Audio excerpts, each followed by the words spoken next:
దేవుని యొక్క వాక్యంలో మనం ధ్యానించుకుందాం. దేవుని స్తోత్రం. హల్లెలూయా. చూడండి, బైబిల్ గ్రంథంలో నుంచి హోషేయ గ్రంథం 10వ అధ్యాయము 749వ పేజీ 10వ అధ్యాయము 12వ వచనంలో ఒక మంచి మాట రాయబడ్డది. నీతి ఫలించినట్లు మీరు విత్తనము వేయుడి, ప్రేమయను కోత మీరు కొయ్యుడి. యెహోవాను వెదకుటకు ఇదే సమయమును గనుక ఆయన ప్రత్యక్షమై మీ మీద నీతి వర్షము కురిపించినట్లు ఇదివరకు ఎన్నడూ దున్నని బీడు భూములు దున్నండి. వర్షము అనేది దేనికి సాదృశ్యం అంటే అది ఆశీర్వాదానికి సాదృశ్యం.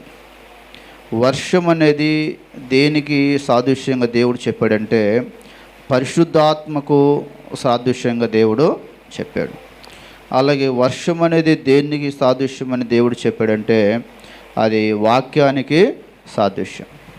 కాబట్టి మనకు బైబిల్లో దేవుడు మనం అర్థం చేసుకోవడానికి అనేకమైన ఉపమానాల ద్వారా అనేకమైన విషయాలు దేవుడు జ్ఞాపకం చేశాడు కదా. అంజూరపు చెట్టును గురించి చెప్పాడు. అలాగే అంజూరపు చెట్టు ఎలాగైతే ఇశ్రాయేలుకు ఇష్టమైనదో మనం కూడా దేవునికి ఇష్టమైన వ్యక్తులకు ఉండాలని ఆ చెట్టును గురించి దేవుడు చెప్పాడు. అలాగే ఒలివ చెట్టును గురించి మనం చదువుకుంటాం. అలాగే ఇంకా బైబిల్లో యేసు ప్రభువారు భూమి మీద ఉన్నప్పుడు ఆయన ఎక్కువగా ఉపమానాలు చెప్పేవారు. యేసు ప్రభువారు ఉపమానాలు చెప్పారు. ఉపమానం అనేది దానికి అర్థం ఏంటంటే దేవుడు అంటే పరలోక సంబంధమైన విషయాలను భూ సంబంధమైన విషయాలతో పోల్చి చెప్పటమే ఉపమానం అంటారు. కాబట్టి యేసు ప్రభువారి భూమి మీద ఉన్నప్పుడు ఒక రైతు విత్తనాలు తీసుకొని విత్తడానికి ఎక్కడికి వెళ్ళాడంటే ఆయన పొలానికి వెళ్ళాడు. ఆ విత్తనాలు చల్లినప్పుడు ఎక్కడెక్కడ పడ్డాయి చెప్పండి. కొన్ని ఏమో ముళ్ళ చెట్లు పడ్డాయి, కొన్ని రోడ్డు పక్కన పడ్డాయి, కొన్ని రాతి నేలన పడ్డాయి, ఇంకొన్ని ఎక్కడ పడ్డాయి చెప్పండి. మంచి నేల మీద పడ్డాయి. 4 నేలలు ఉన్నాయి. కాబట్టి మనం రోడ్డు పక్కన పడిన విత్తనాలు ఉన్నాయనుకోండి, ఆ రోడ్డు పక్కన పడినటువంటి విత్తనాలు ఏం చేస్తాయంటే కాకులు కానీ పక్షులు కానీ వచ్చి వాటిని ఎత్తుకొని వెళ్ళిపోతాయంట.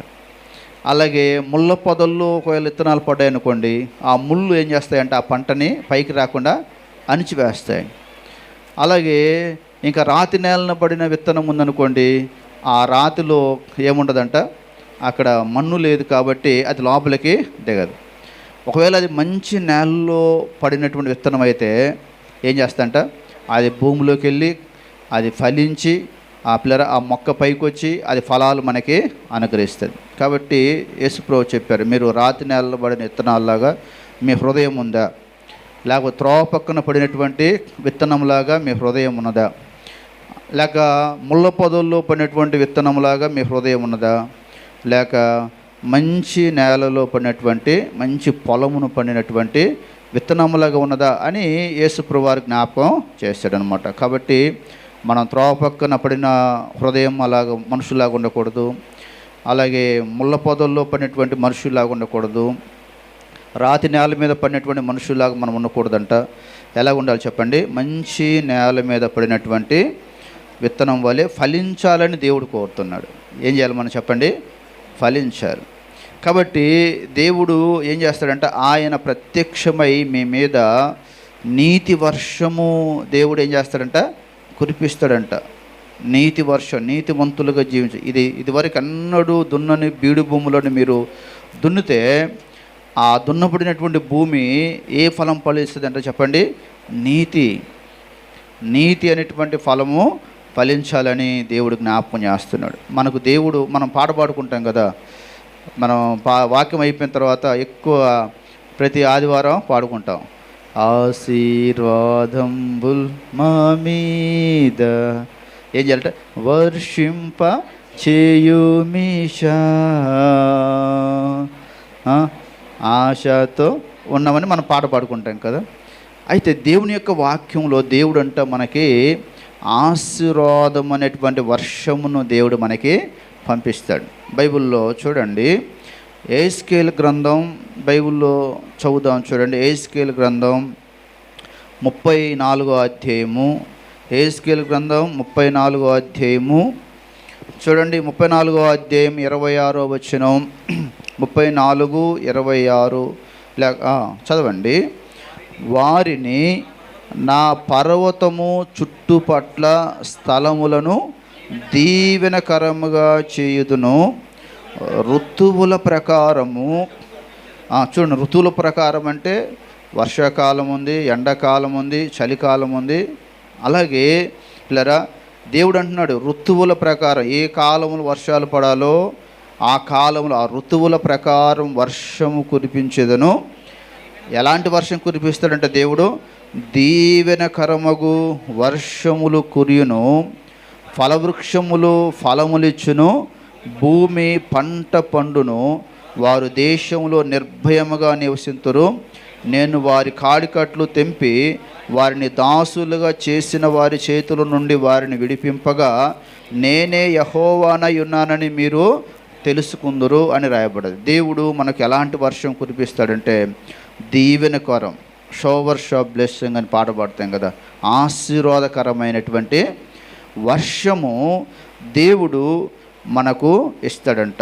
ఆ వర్షం పడినప్పుడు ఫలవృక్షాలు అన్నీ ఏం చేస్తాయి చెప్పండి? ఫలవృక్షాలు ఫలములు ఇస్తాయి, భూమి తన పంట పండుతుంది. చూడండి, ఈ మధ్య ఎండలు రావటం వలన, భూమిలో నీరు లేకపోవటం వలన చాలామంది నీళ్లకు చాలా ఇబ్బంది పడ్డామా లేదా? ఎన్ని బోర్లు, రోజుకు ఎన్ని వందల బోర్లు భూమిలోకి దించుతున్నారో. భూమిలో ఉన్న నీరంతా ఏమైపోయిందంటే ఎండిపోయింది. చిన్నప్పుడు నేను చాలా 5 సంవత్సరాల వయసులో ఉన్నప్పుడు మా ఊర్లో బావులు ఉండేవి. ఎప్పుడు రోడ్డు పక్కన ఏమంటారు గుంటలు ఉండేవి. ఆ గుంటల్లో నీళ్లు ఉండేవి. అంటే త్రోవ పక్కన చిన్న చిన్న గొయ్యిలా ఉంటాయి కదా, వాటిల్లో నీళ్లు ఉండేవి. అలా చెరువుల్లో నీళ్లు ఉండేవి. ఇప్పుడు ఎక్కడ చూసినా అసలు నీరు అనేది లేదు. చాలా నీళ్ళకి ఇబ్బందికరమైన పరిస్థితి. ఇప్పుడు నీళ్లు మనం కొనుక్కునేటువంటి పరిస్థితి వచ్చింది. ఒక బాటిల్ వాటర్ కొనాలంటే 20 రూపాయలు 30 రూపాయలు వాటర్ పెట్టి మనం కొనుక్కుంటున్నాం.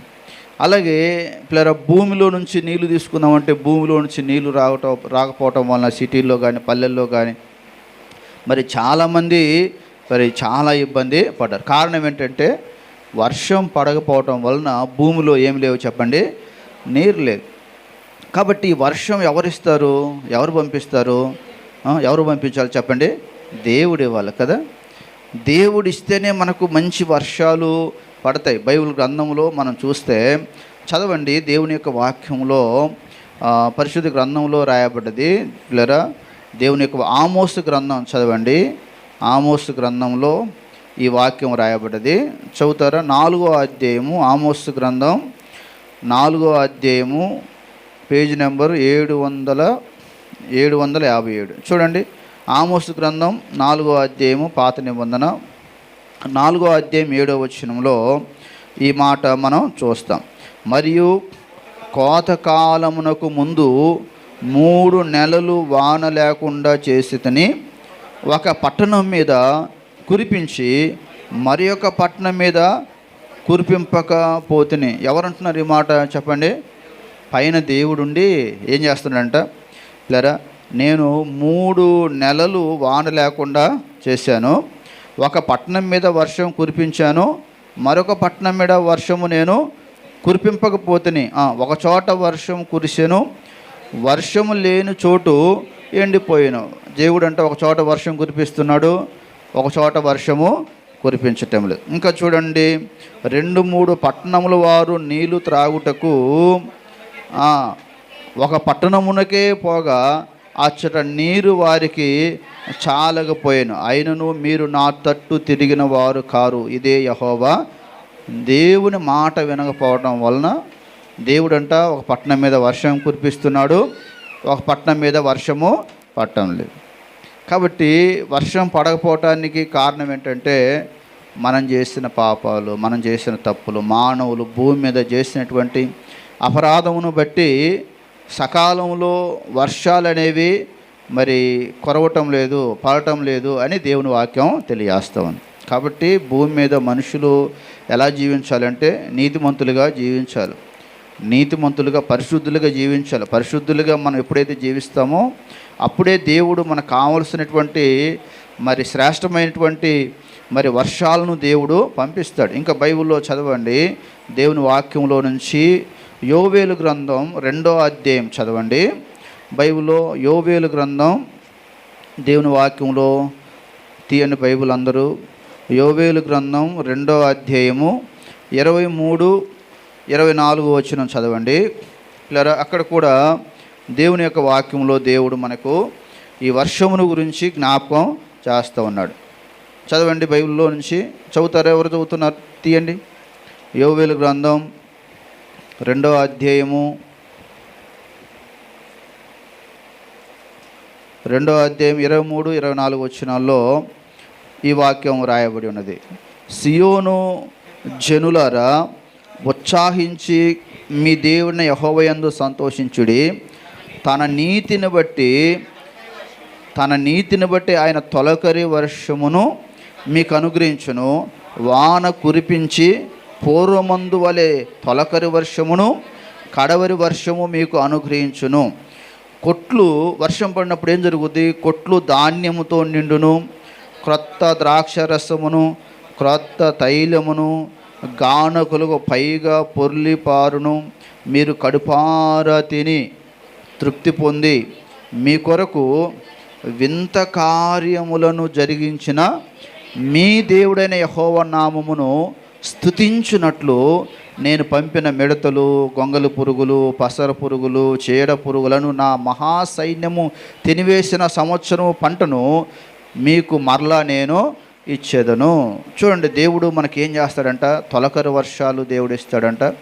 రెండో ఏ వర్షం చెప్పండి? కడవరి వర్షమును కూడా దేవుడు ఇస్తాడు. తొలకరి వర్షం అలాగే కడవరి వర్షం. మొదటి ఆశీర్వాదము దేవుడు ఇస్తాడు, అలాగే చివరి ఆశీర్వాదం కూడా దేవుడు నీకోసం పంపిస్తాడు. చూడండి, ఇప్పుడు జూను అలాగే జూలై నెలలో పడేటువంటి వర్షాలని ఏ వర్షాలు అంటారు? వాటిని తొలకరి వర్షాలు అంటారు అన్నమాట. అసలు జూన్ నెలలో మనకు మంచి వర్షాలు పడాలి. ఆ జూన్ నెలలో పడినప్పుడు ఆ తొలకరి వర్షాలు పడితే రైతులు ఏం చేస్తారు? విత్తనాలు వేసుకొని పంట పండించుకుంటారు. అలాగే కడవరి వర్షం చివరిలో కూడా మనకి పంట చివరికి వచ్చినప్పుడు అలాగే అవసరమైనప్పుడు అలాగే వర్షాలు పడతాయి. అందుకే దేవుడు నేను తొలకరి వర్షాలు పంపిస్తాను, అలాగే కడవరి వర్షమును కూడా నేను పంపిస్తాను. ఆ తొలకరి వర్షం కడవరి వర్షం పడినప్పుడు మీ జీవితాల్లో ఏం కలుగుద్దంటే వాక్యంలో దేవుడు జ్ఞాపకం, మీకు సమృద్ధి అయిన పంట దేవుడు పండేటట్లుగా చేస్తాడంట. అలాగే మీ కొట్లు ధాన్యంతో నిండుతాయి.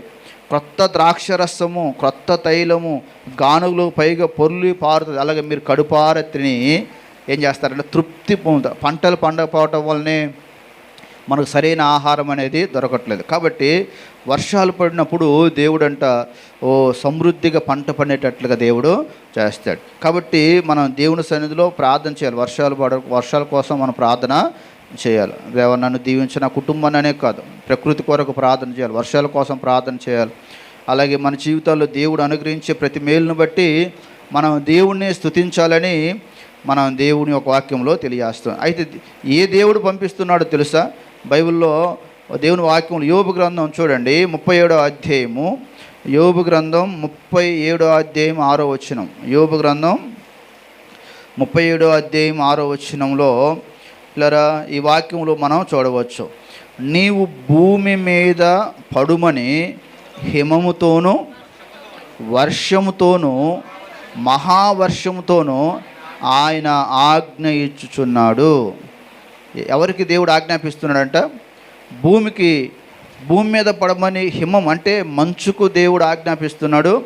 తర్వాత వర్షంతో కూడా దేవుడు ఆజ్ఞాపిస్తాడు. మీరు భూమి మీదకి వెళ్ళండి అని దేవుడు పంపిస్తేనే మంచు అయినా లేక వర్షమైనా గాలి అయినా ఏదైనా కూడా వస్తుంది. అంటే దేవుని ఆజ్ఞ లేకుండా ఈ భూమి మీదకి ఏది కూడా రాదు అని వాక్యంలో దేవుడు జ్ఞాపకం చేస్తున్నాడు. అయితే ఆ పంపిన వ్యక్తి ఎవరో, ఏ వ్యక్తో బైబిల్లో చూస్తే చదవండి. ఇర్మియా గ్రంథం 14వ అధ్యాయము ఇర్మియా గ్రంథం 14వ అధ్యాయం 22వ వాక్యం చదవండి. ఇర్మియా గ్రంథం 14వ అధ్యాయం 22వ వచనం చదవండి. చూడండి, జనముల వ్యర్థ దేవతలలో వర్షము కురిపింపగలవారున్నారా? ఆకాశం వాన నీయగలదా? మా దేవుడైన యెహోవా, నీవే కదా దాన్ని చేయుచున్నావు. నీవే ఈ క్రియలన్నీ చేయుచున్నావు. నీ కోరిక మేము. చూడండి, భూమి మీద ఉన్న ఏ దేవుడు కానీ దేవత కానీ వర్షం కురిపించేవారు లేదు. ఎవరు కురిపిస్తారంట చెప్పండి? దేవుడైన యెహోవా యేసు ప్రభువారు నీ కొరకు నా కొరకు ఆయన సమృద్ధి అయినటువంటి ఆయన వర్షాలు కురిపిస్తారని దేవుని యొక్క వాక్యం తెలియజేస్తూ ఉంది. అలాగే ఇంకొక వాక్యం చూడండి, బైబిల్ గ్రంథంలో జకర్యా గ్రంథం 10వ అధ్యాయము చూడండి. జకర్యా గ్రంథం 10వ అధ్యాయం, జకర్యా గ్రంథం మలాకి దగ్గర ఉంటుంది, మత్తయి సువార్తకి వెనకాలం. చూడండి, జకర్యా గ్రంథం 10వ అధ్యాయం 1వ వాక్యం చదవండి. 10వ అధ్యాయం 1వ వచనంలో, కడవరి వానాకాలమున వర్షము దయచేయమని యెహోవాను వేడుకొనుడి. ప్రతివాని చేనులో పైరు మొలుచున్నట్లు యెహోవా మెరుపులను పుట్టించును, ఆయన వానలు మెండుగా కురిపించును. దేవుని యొక్క వాక్యం మీరు కడవరి వానకాలం వర్షం దయచేయమని దేవుని ఏం చేయాలంటే మనం వేడుకోవాలి. ప్రభువా, మా టైంలో వర్షాలు సరిగా పడట్లేదు ప్రభువా, కాబట్టి వర్షాలు కురిపించండి అని దేవునికి మనం ఏం చేయాలంటే ప్రార్థన చేయాలి. ఎప్పుడైతే మనం ప్రార్థన చేస్తామో ప్రతివాని చేనులో పైరు మొలుచున్నట్లుగా యెహోవా మెరుపులతో సకాలములో సమృద్ధి అయినటువంటి వర్షాలు దేవుడు మరి అనుగ్రహిస్తారని దేవుని వాక్యం తెలియజేస్తూ ఉంది. కాబట్టి ఇలా ఈ వర్షం ఎలాగైతే దేవుడు పంపుతాడో మనం దేవునికి ప్రార్థన చేస్తే ఆశీర్వాదాలు కూడా అలాగే దేవుడు మనకి పంపిస్తాడు. నువ్వు దేవుని సన్నిధిలో నువ్వు ప్రార్థన చేసినప్పుడు, దేవుణ్ణి అడిగినప్పుడు, దేవుని స్తుతించినప్పుడు, దేవుని వేడుకున్నప్పుడు దేవుడు తప్పకుండా ఆయన నీకు సహాయం చేస్తాడు. వర్షం అనేది దేవుని యొక్క ఆశీర్వాదం. భూమి అనేది దేనికి సాదృశ్యం తెలుసా? మన హృదయానికి సాదృశ్యం. కాబట్టి ఎండిపోయినటువంటి మన జీవితంలోనికి వర్షం పడితే, ఆశీర్వాదం వస్తే ఎలాగైతే దీవించబడతామో అలాగే దేవుని యొక్క వాక్యం ద్వారా నీ యొక్క ఎండిపోయినటువంటి హృదయంలో ఆ వాక్యం అనేది ఫలించేటట్లుగా దేవుడు చేస్తాడు. పరిశుద్ధ గ్రంథంలో దాదాపుగా 7 ప్రాముఖ్యమైనటువంటి వర్షాలు బైబిల్లో రాయబడ్డాయి. ఎన్ని వర్షాలు చెప్పండి?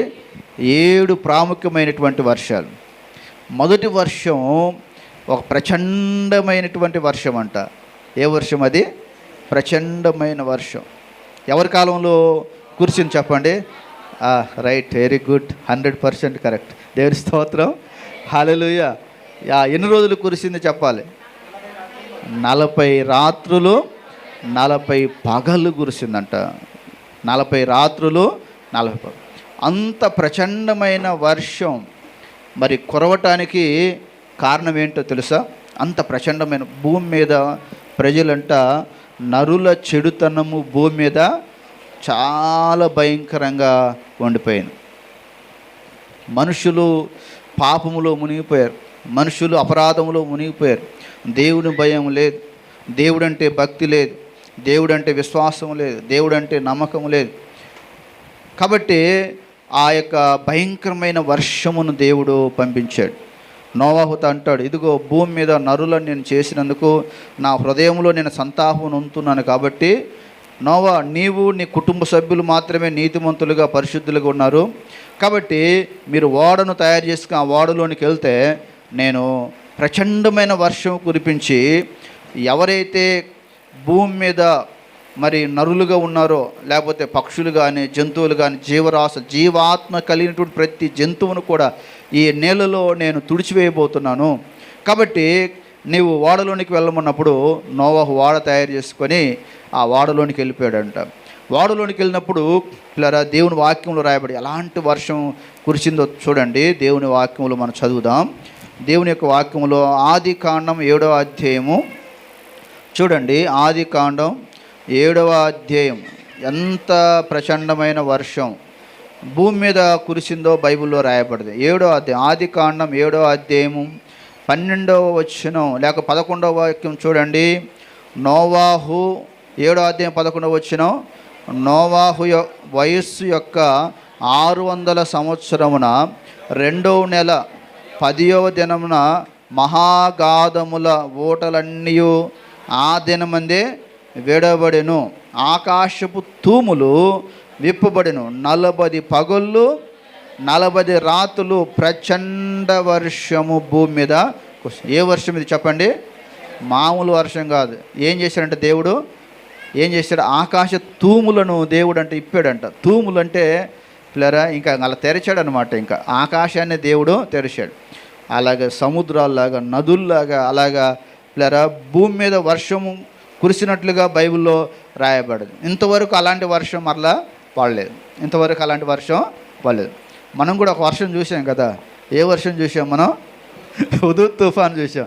దేవుని స్తోత్రం, హల్లెలూయా. అది ఆదివారం చర్చికి వద్దామని నేను డోర్ తీస్తుంటే తీసి మళ్ళీ అయిపోతే రావట్లేదు. అది ఎంత దోషేస్తుందో. అందుకని ఆ రోజు ప్రార్థన కూడా రాలేకపోయాను. అలా చూస్తుంటే రేకులు ఎగిరిపోతూ ఉన్నాయి, చెట్లు ఎగిరిపోతూ ఉన్నాయి. చాలా భయంకరమైన వర్షం. మన సహోదరి రవణమ్మ గారు అక్కడి నుంచి వాళ్ళ ఊరు నుండి బయలుదేరి వస్తూ ఉంటే బస్సులో మధ్యలో పాపం ఆ రోజంతా ఆగిపోయిందంట. అలాగే చాలామందికి ఎక్స్పీరియన్స్. కాబట్టి కరెంట్ లేదు, చాలా చాలా భయంకరమైన బాధపడ్డాం. అలాగే ఈ నోవాహు కాలంలో కూడా ఎన్ని రోజులు కురిసిందంట పిల్లరా? 40 రాత్రులు 40 పగళ్ళు చాలా భయంకరమైన ప్రచండమైన వర్షం కురిసింది. చూడండి, ఆ వర్షం ఎలాగ పడిందంటే 17వ వచనం నుంచి 24వ వాక్యం వరకు చదవండి. చూడండి, 17వ వచనం నుంచి 24వ వచనం వరకు, ఆ జల ప్రవాహములు 40 దినములు భూమి మీద ఉండగా జలములు విస్తరించి ఓడను తేలజేసినందున అది భూమి మీద నుండి పైకి లేచెను. అలాగే జలములు భూమి మీద ప్రచండముగా ప్రబలి మిక్కిలి విస్తరించినప్పుడు ఓడ నీళ్ళ మీద నడిచెను.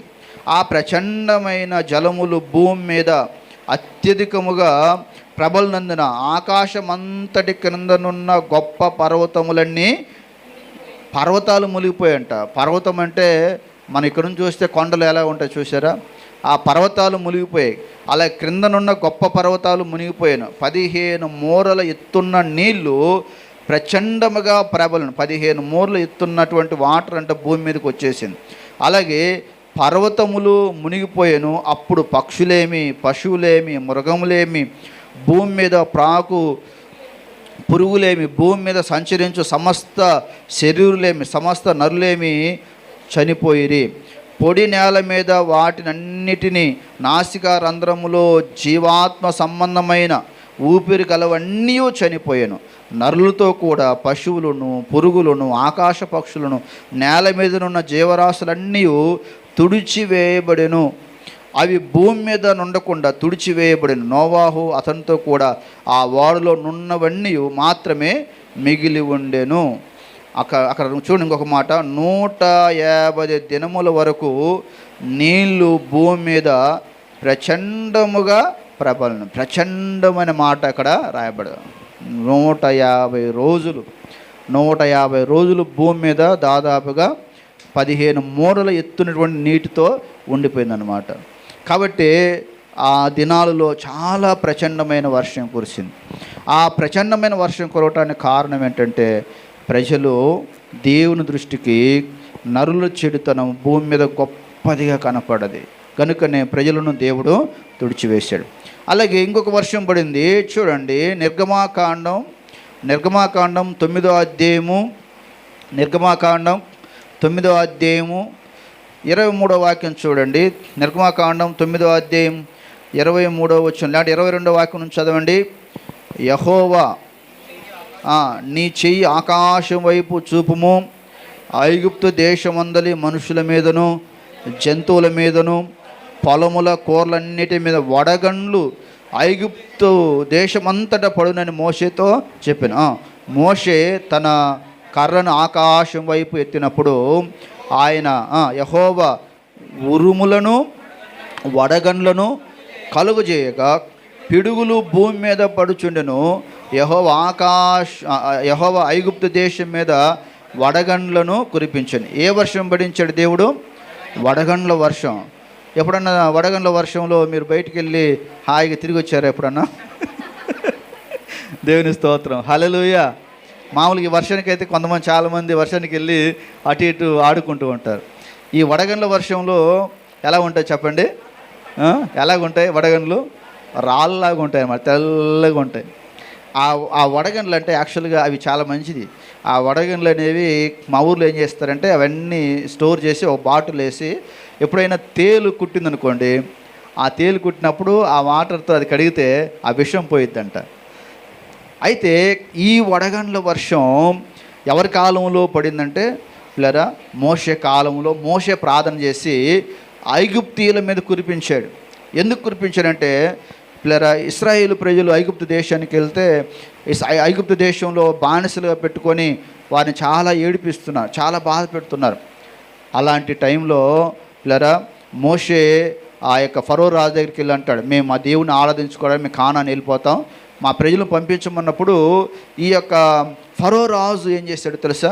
మీ దేవుడు అని గొప్ప దేవుడా, నేనే మీకు దేవుణ్ణి, కాబట్టి నేను మిమ్మల్ని ఎవరిని పంపను, మీరు ఎవరికి చెప్పుకుంటారో చెప్పుకోమని చెప్పి దేవునికి వ్యతిరేకంగా, దేవుని మాట వినకుండా ఆ యొక్క ఫరో రాజు దేవునికి వ్యతిరేకంగా తప్పు చేసినప్పుడు ఆ ఐగుప్తు దేశం మీదకి దేవుడంట వడగండ్ల వర్షమును దేవుడు కురిపించాడు.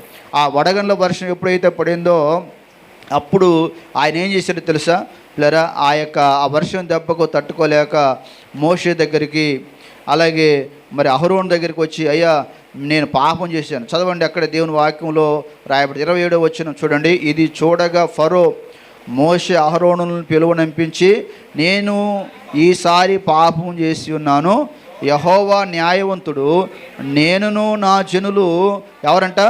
దుర్మార్గులము, మేము పాపం చేశాం, కాబట్టి మీ దేవునికి మీరు ప్రార్థన చేయండి, మీ దేవుడు న్యాయవంతుడు అని చెప్పి ఆయన పాపాలు ఒప్పుకున్నప్పుడు మరలా మోషే ఆకాశం వైపు ఆయన చేతులెత్తి, ప్రభువా ఈ వడగండ్ల దెబ్బకు ప్రజలు చనిపోతున్నారు, ఆ వర్షాన్ని ఆపమన్నప్పుడు వెంటనే దేవుడు ఆపినట్లుగా బైబిల్లో రాయబడదు. కాబట్టి మన దేవుడు ఎంత గొప్ప దేవుడు అంటే, మనం ప్రార్థన చేస్తే వర్షం పంపిస్తాడు, మనం ప్రార్థన చేస్తే వర్షాన్ని కూడా దేవుడు ఆపుతాడు. దేవునికి అసాధ్యమైనది ఏది లేదు. అలాగే ఇంకొక వర్షం బైబిల్లో ఉంది, సమృద్ధి అయినటువంటి వర్షం. మొదటి వర్షం ఏ వర్షం చెప్పండి?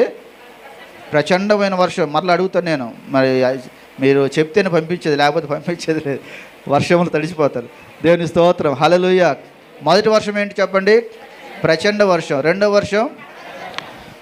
వర్షం వడగండ్ల వర్షం. ఇందాక ఆ వాక్యాలు వేరు కదా. అలాగే రెండవ వర్షం వడగండ్ల వర్షం, లేకపోతే పిడుగులతో కూడినటువంటి వర్షం పడింది. మూడవ వర్షం ఏంటంటే సమృద్ధి అయినటువంటి విస్తారమైన వర్షం పడింది. ఎప్పుడు అంటే బైబిల్లో చూడండి, మొదటి రాజుల గ్రంథం 18వ అధ్యాయం 41వ వచనంలో, అక్కడ మొదటి రాజులు 18వ అధ్యాయంలో ఏలియాకు అలాగే దాదాపుగా 400 మంది బయలుదేవతలకి ఒక పోటీ అనేది జరిగింది. ఏం జరిగింది చెప్పండి? పోటీ. ఈ ఏలియా ప్రార్థన చేసినప్పుడు మూడు సంవత్సరాల వరకు భూమి మీద వర్షం పడలేదు. వర్షం పడకుండా దేవుడు భూమి మీద వర్షం పడకుండా ఆకాశం మూసివేశాడంట. అప్పుడు ఈ యొక్క మరి ఆహాబు అనే రాజు ఈ ఏలియా ప్రార్థన చేయటం వల్లనే దేవుడు వర్షం పడకుండా చేశాడు. ఏలియాని ఎలాగైతే చంపాలని వెతుకుతూ ఉన్నప్పుడు అప్పుడు ఒకరోజు ఏలియా వెళ్ళిపోయి అడుగుతాడు, అయ్యా నేను ఎందుకు ప్రార్థన చేశానంటే, మీరు అన్య ప్రవక్తలను పెట్టుకున్నారు, బయలు ప్రవక్తలను పెట్టుకున్నారు, నిజ దేవుడిని ఆరాధించకుండా, నిజమైన దేవుడిని మహింపరచకుండా మీరు అన్య దేవుళ్ళను దేవతలను ఆరాధిస్తున్నారు. కాబట్టి ఏ దేవుడు గొప్పవాడో మనం తేల్చుకుందాం, మీరు కర్మేలు పర్వతం మధ్యకి ఆ 400 మందిని తీసుకురమ్మన్నాడు. ఈ 400 మంది పిల్లరా కర్మేలు పర్వతం మీదకి వెళ్ళినప్పుడు ఏలియా అన్నాడు, నేను మీకు ఎద్దునిస్తాను, నాకు ఒక ఎద్దునివ్వండి, దాన్ని ముక్కలుగా మనం చేసి ఒక బలిపీఠం మీద పెడదాం. మీరు ప్రార్థన చేస్తే ఒకవేళ ఇది అగ్ని లేకుండానే ఈ బలిపీఠం కాలిపోవాలి. అలాగే నేను ప్రార్థన చేస్తాను, నా ప్రార్థనని ఆ బలిపీఠం మీద ఉన్నటువంటి ఆ మాంసం కాలిపోతే అప్పుడే ఎవరు దేవుడు గొప్పవాడో మనకు తేలిపోద్ది. ఇక 2 తలంపుల మధ్య మనం ఉండొద్దని చెప్పి వాళ్ళకి ఒక ఎద్దునిచ్చాడు. మీరు చాలామంది ఉన్నారు కాబట్టి మీరు మీ దేవునికి ప్రార్థన చేయమన్నారు. వాళ్ళంట దాదాపుగా ఉదయం నుంచి దాదాపుగా సాయంకాలం వరకు ఆ యొక్క ఏమంటారు బలిపీఠం చుట్టూ, ఆ మాంసం చుట్టూ తిరుగుతూ ఉన్నారు, గంతులు వేస్తూ ఉన్నారు, కేకలు వేస్తూ ఉన్నారు.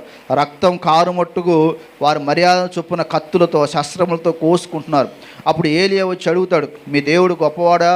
మీ దేవుడు నిద్రపోతున్నాడేమో లేపండి, మీ దేవుడు ప్రయాణంలో ఉన్నాడేమో లేపండి, మీ దేవుడిని అడగండి అని ఎంత అడిగినా కూడా వాళ్ళు చాలా ప్రయత్నం చేశారు, కానీ ఏమంటారు ఆ మాంసము కాలిపోలేదు.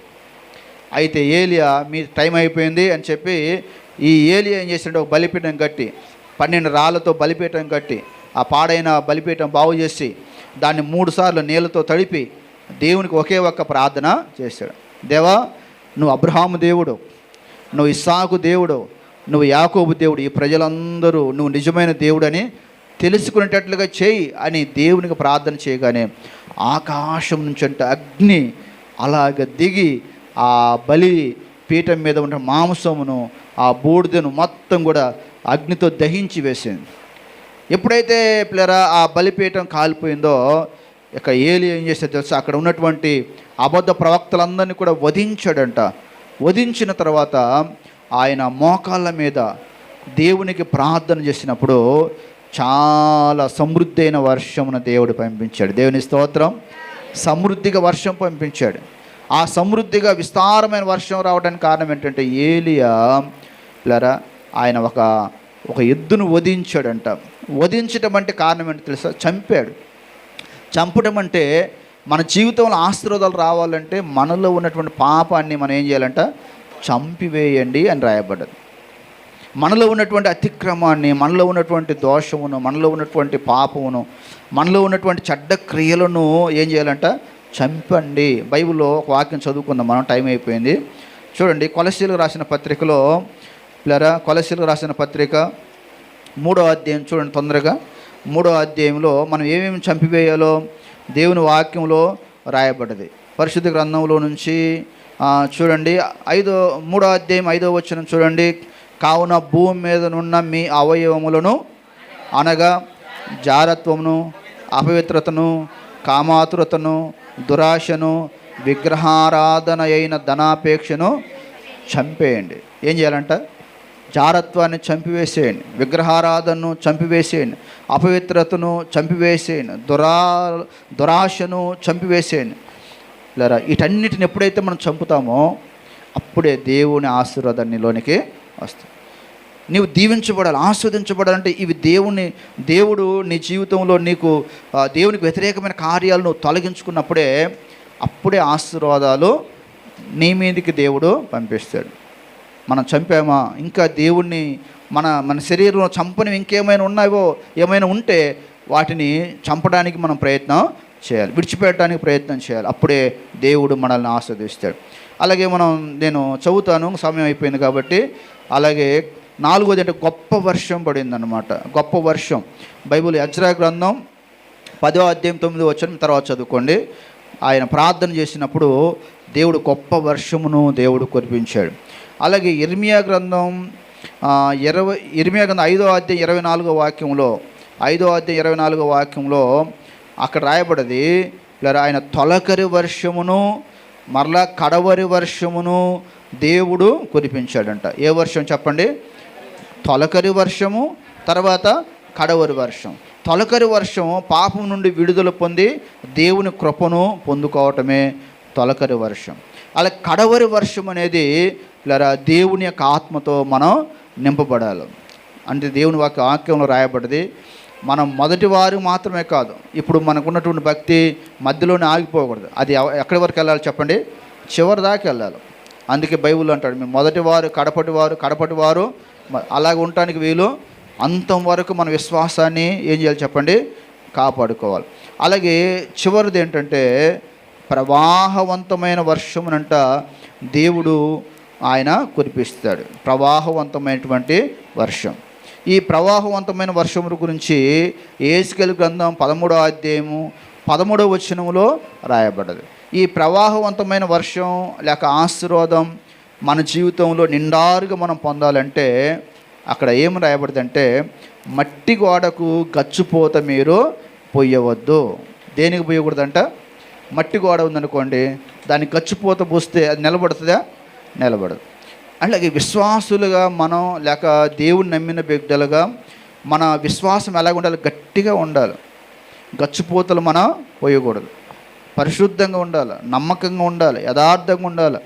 మనం నీతిమంతులుగా ఉన్నప్పుడు దేవుడంట ప్రవాహవంతమైన వర్షం అనే ఆశీర్వాదం నీ జీవితంలో దేవుడు అనుగ్రహిస్తాడు. కాబట్టి దేవుని యొక్క వాక్యాన్ని దేవుడు మనల్ని దీవించి ఆస్వాదించాలని దేవునికి ప్రార్థన చేసుకుందాం. దయచేసి కళ్ళు మూసుకోండి ప్రతి ఒక్కరూ. ప్రభువా, నా జీవితంలో కూడా ఇంకేదైనా తప్పు పాపం ఉన్నట్లయితే క్షమించండి. చూడండి, వర్షం పడినప్పుడు భూమి మీద ఉన్నటువంటి చెత్త చెదారం అన్నీ కొట్టుకుపోతాయి కదా. అలాగే దేవుని యొక్క వాక్యం అనే వర్షం నీ హృదయంలో కురిసినప్పుడు నీలో ఉన్నటువంటి చెత్త తొలగిపోవాలి, నీలో ఉన్న పాపం తొలగిపోవాలి, నీలో ఉన్నటువంటి దేవునికి వ్యతిరేకమన్నీ కూడా తీసివేసుకోవాలి. అందుకే వాక్యంలో యేసు రక్తం ప్రతి పాపం నుండి మనల్ని పవిత్రులుగా చేస్తుంది. కనుకనే దేవా, నాలోనికి నీ తొలకరి వర్షమును పంపండి, నీ కడవరి వర్షము నాకు పంపండి ప్రభువా. విస్తారమైన వర్షంతో, విస్తారమైన ఆశీర్వాదాలతో దేవా నన్ను దర్శించమని దేవునికి ప్రార్థన చేయండి. నోవాహు కాలంలో అంత భయంకరమైన వర్షం రావడానికి కారణం ఏంటంటే నరుల చెడుతనం భూమి మీద గొప్పది. చెడ్డ క్రియలు, తప్పులు, అపరాధాలు చేసుకుంటూ జీవించారు. కాబట్టి దేవుని ఉగ్రత వారి మీదకి వచ్చింది. ఒకవేళ మనం అలాంటి వ్యక్తులుగా ఉన్నామేమో, మన హృదయము చెడుతనంతో నిండిపోయిందేమో, దేవుని దగ్గర క్షమాపణ కోరుదాం, పశ్చాత్తాపం పడండి, దేవుణ్ణి అడగండి. నీ వాక్యంతో నాతో మాట్లాడవు కనుక ప్రభువా, నాలో ఉన్న ప్రతి బలహీనత తొలగించమని నువ్వు దేవుణ్ణి అడిగితే దేవుని సహాయం చేస్తాడు. నీతో మాట్లాడతాడు దేవుడు, నిన్ను బలపరిచే దేవుడు, ఆయన కృప చూపే దేవుడు. ప్రార్థన చేసుకుందాం. మహోన్నతుడా, గొప్ప దేవాన్ని కొందనాలు స్తోత్రాలు చెల్లిస్తున్నాం.